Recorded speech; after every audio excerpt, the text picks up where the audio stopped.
40 people who are, I mean, they're all guessing and doing the answers. And then we play for $25 and we give it to charity, right? So we've been helping charities. We've been giving them, like, every month we pick a different charity type thing. So it's been really cool. It's been fun to do that. But now people are going, if I'm 5 minutes late, they're going, Bruce, you're late. I go, Jesus, one guy called me and says, you're not going on tonight? I said, no, I told you I was not going on this week. And that's when I go, okay, I guess I have to do this every Monday now.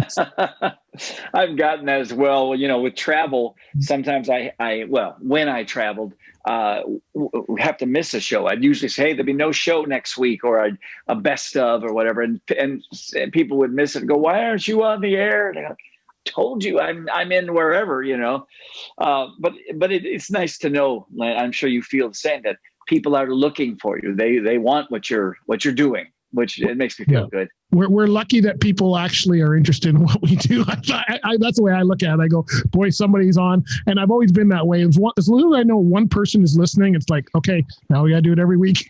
That one person, I don't know if I have more than one, but I think I'm doing okay. Oh, where do we go? Where do we go to learn more about you? You got which one's the best album? What's the one I downloaded this morning? It was, I think you downloaded, because I have a bone to pick with you about that, but it was, no, I would gladly send you all the tracks. That was Straight to the Heart. Okay. Yeah. I did that one, I think it was about 2018. That sounds right. 2018. There's a mixture of cover and original on there. Mm-hmm. Yeah. I do. It's funny about those two. I never used to do any cover songs, but it started on my radio program. I do a segment every week. It's called Mr. Noise Unplugged, and I started by actually go in the studio, picking up a guitar and singing a cover song. And of course, that can sometimes backfire. So I kind of morphed into preparing it. I record the tracks ahead of time, and then I would sing live with it. And that kind of caught on, where people look forward, and we call it the cool kids, because I play it always late in the show. So the cool kids who hang out on the porch together, we share that song, whatever it is, each and every week. And the cover song, sometimes they come out real well. So I just go ahead and get them mastered, and I license them, and then I put them on a CD. Because the fans had asked, what about your version of God Only Knows? Oh, okay, I can send you that, I guess. I never thought about it before, but they started asking for it. So yeah, no, I recognized it. I guess there were the covers. I recognized a couple of songs. That's probably what made me choose that album. And then I've got on my Apple Music, I've got some of the Grassroots popular songs. So I'm going to play those on the station. We'll play those and feature you guys for sure. No, I don't mind buying. I always pay for albums from artists, because I believe in you guys need to make. I'm an artist as well. I know what it's like, and I don't know how much money is made through all of these licensing things. I'm with SOCAN here in Canada, but I just thought, you know what?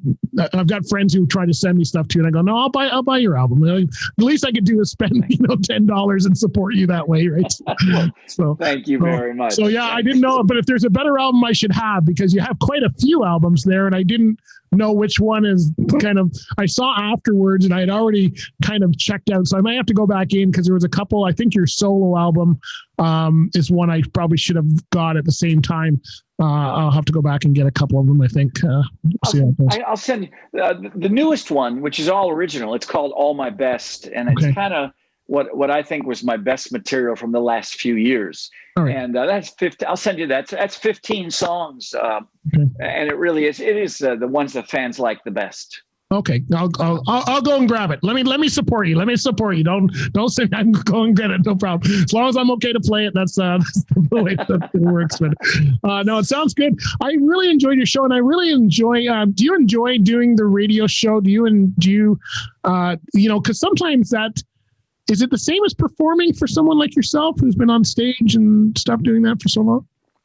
No, with radio, you like you're doing now. You play it. You have a mic. You listen. You know what you're saying. You know what you're playing, but you don't know necessarily with the people at home. Are they going, "Oh, I can't stand this song," or are they saying, "Oh my gosh, I haven't heard that in 30 years. What a wonderful tune." I never know. Whereas live, the moment you launch into that first chord, I can see everybody in the first few rows, and sometimes they go, and that's Rick.